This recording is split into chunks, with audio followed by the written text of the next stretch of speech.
எல்லாருக்கும் வணக்கங்க. எல்லாரும் எப்படி இருக்கீங்க? இன்னைக்கு நம்மளோட சேனல்ல டீ கடையில நம்மெல்லாம் விரும்பி சாப்பிடக்கூடிய ஒரு பொருள் தான். அது உருளைக்கிழங்கு போண்டா. அது எப்படி வீட்ல ரொம்ப சாஃப்ட்டா, ரொம்ப டேஸ்ட்டா நான் சொல்ற மெத்தட நீங்க அப்படியே ட்ரை பண்ணுங்க. செம்மையா இருக்குங்க. நீங்க அடிக்கடி செஞ்சு சாப்பிடுவீங்க. ஒரு 2 போண்டா சாப்பிடுறவங்க கூட 5 சாப்பிடலாம். வாங்க எப்படி பண்றதுன்னு வீடியோக்குள்ள போய் பார்த்துடலாம். உருளைக்கிழங்கு தேவையான அளவுக்கு வேக வச்சுக்கலாம். நான் இன்னைக்கு ஒரு 3 கிழங்கு வேக வச்சு இந்த மாதிரி தோல் எடுத்துக்கிட்டேன். நல்லா மசிகிற அளவுக்கு வேக வச்சுக்கோங்க. கையில் இப்படி அமுத்துனோம்னாலே நல்லா மசியும் பார்த்தீங்களா? இந்த அளவுக்கு வேக வச்சு மசிச்சு வச்சுக்கோங்க.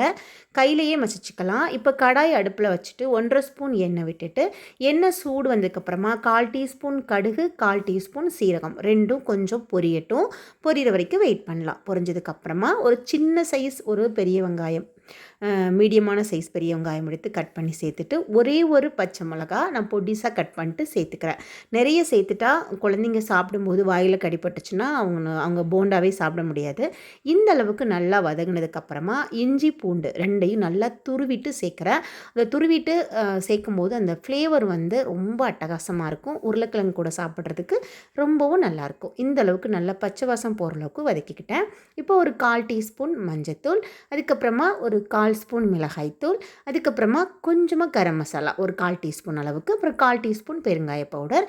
இதெல்லாம் நல்லா மிக்ஸ் பண்ணி விட்டுக்கலாம். இப்போ சேர்க்குற மசாலா நம்ம உருளைக்கிழங்குக்கு கரெக்டான அளவுக்கு இருக்கும்.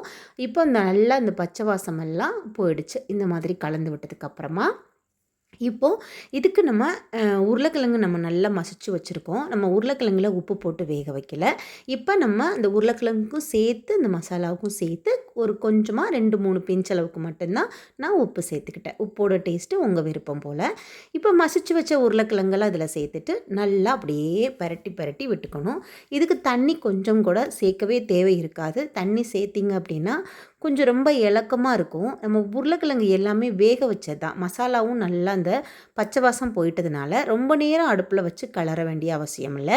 ஏன்னா மறுபடியும் நம்ம அதை வந்து எண்ணெயில் தானே போட்டு நல்லா பொரிச்செடுக்க போகிறோம். இப்போ இந்த மாதிரி கலந்துட்டு கொஞ்சமாக கொத்தமல்லி தலையை நல்லா பொடிசாக கட் பண்ணிவிட்டு அதையும் சேர்த்து விட்டு நல்லா இந்த மசாலா உருளைக்கிழங்கு எல்லாம் ஈக்குவலாக படுற அளவுக்கு நல்லா கரண்டி வச்சு நீங்கள் அமுத்தி அமுத்தி கொடுத்து நல்லா பிசைஞ்சாலே போதும்.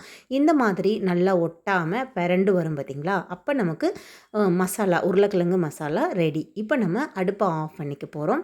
ஆஃப் பண்ணதுக்கப்புறமா இதை கம்ப்ளீட்டாக ஆற வைக்க போகிறோம். இப்போது ஆறிட்டுருக்கு அந்த டைங்களில் இப்போ வந்து வெளி மாவுக்கு ஒரு பாத்திரத்தில் 1 கப் கடலை மாவு, ஒரு 2 ஸ்பூன் அளவுக்கு அரிசி மாவு, கொஞ்சமாக பெருங்காய பவுடர், தேவையான அளவுக்கு உப்பு, 1/4 டீஸ்பூன் பெருங்காய பவுடர், 1/2 ஸ்பூன் அளவுக்கு காஷ்மீரி மிளகாத்தூள், 2 பிஞ்ச் அளவுக்கு சோடா உப்பு.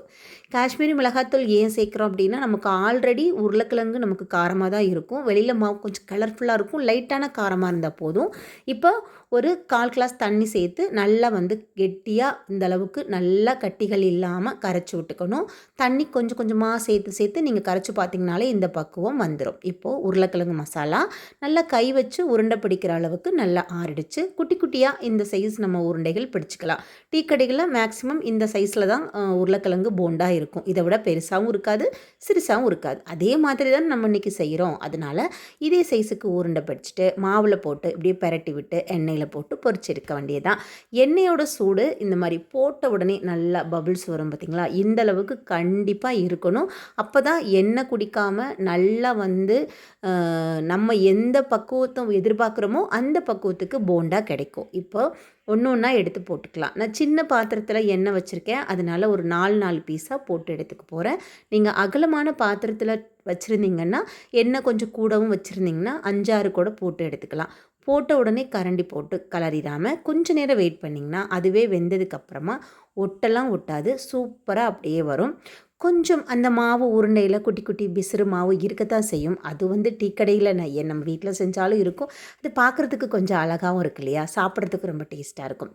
இது எல்லாத்தையும் இப்போ நம்ம பிளேட்டில் எடுத்து வச்சுக்க போகிறோம். இதே மாதிரி மிச்சம் இருக்கிறது எல்லாத்தையும் இதே மாதிரி நீங்கள் எண்ணெயில் போட்டு பொரிச்சு அடுக்கி வச்சுக்கலாம். ரொம்ப ரொம்ப சூப்பரான டீ கடையில் செய்கிற அதே ஒரு டேஸ்ட்டில் அதே மாதிரி ஒரு பக்குவத்தில் நம்ம இன்றைக்கி உருளைக்கிழங்கு போண்டா எப்படி பண்ணுறதுன்னு நான் கூட ஷேர் பண்ணியிருக்கேன். இதை அப்படியே எடுத்து அப்படியே உடச்சி பிச்சு பார்க்கலாம் எப்படி இருக்குன்னு. ரொம்ப சூப்பராக இருக்கும், ட்ரை பண்ணுங்கள். அவ்வளோதான் ஃப்ரெண்ட்ஸ், இந்த ரெசிபி உங்களுக்கு பிடிச்சிருந்துச்சுன்னா நீங்கள் யூஸ்ஃபுல்லாக இருக்கும்னு நம்பினீங்கன்னா நம்ம சேனலை சப்ஸ்கிரைப் பண்ணி வச்சுக்கோங்க. இந்த ரெசிபிக்கு ஒரு லைக் கொடுங்க. அப்போ நிறைய ஃப்ரெண்ட்ஸ்க்கெல்லாம் இந்த ரெசிபிஸ் வந்து அப்படியே வீடியோவாக மூவ் ஆகும். அப்போ அவங்களும் பார்த்து அவங்களுக்கு பிடிச்ச மாதிரி ட்ரை பண்ணி பார்ப்பாங்க. அவ்வளோதான் ஃப்ரெண்ட்ஸ், இந்த ரெசிபியை பார்த்துட்டு சப்ஸ்கிரைப் பண்ணி வச்சுக்கோங்க. தொடர்ந்து நான் போடுற வீடியோஸ் எல்லாமே கண்டினியூவாக உங்களுக்கு நோட்டிஃபிகேஷனில் வந்துட்டுருக்கும். நெக்ஸ்ட்டு மீட் பண்ணலாம். ஓகே, பாய்.